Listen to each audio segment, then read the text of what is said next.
Today, Killik Rugby is in Old Deer Park in Richmond, talking to former England and British Lions player Simon Shaw. Well, you've been involved in the last 3 World Cups. What is it all about? What does it feel like to be involved? Well, it's the Olympics for any rugby player. You know, it only happens every four years, and it's something. Whilst obviously it's a huge honour to wear the England shirt and play for England, you really want to be part of these occasions particularly. And I was, as you say, very lucky to have been part of 3.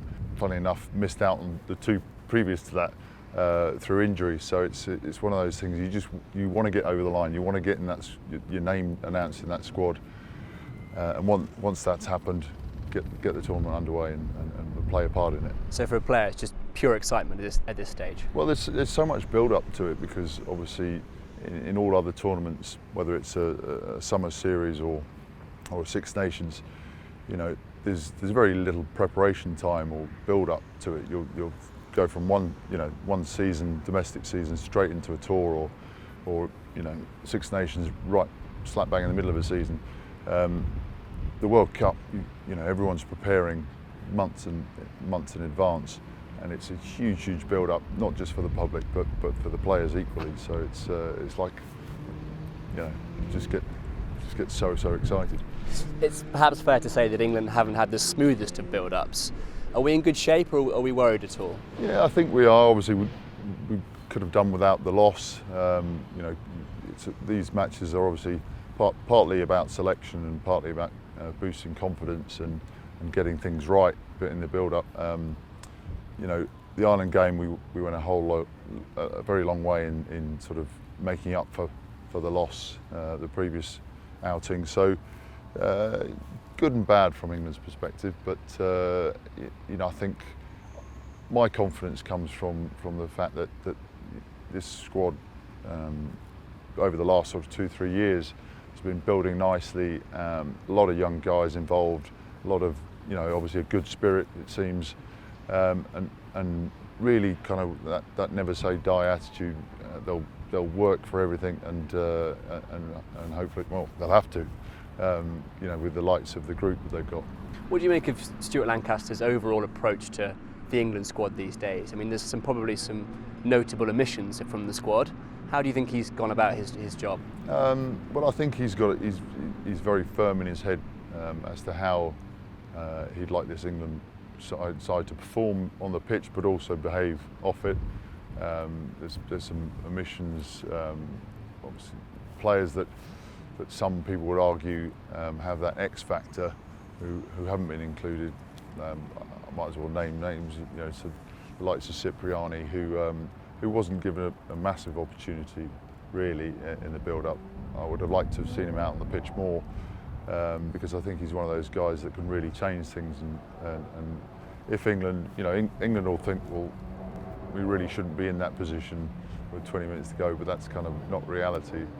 So if England are chasing a game, it's guys like that he really needs in his squad.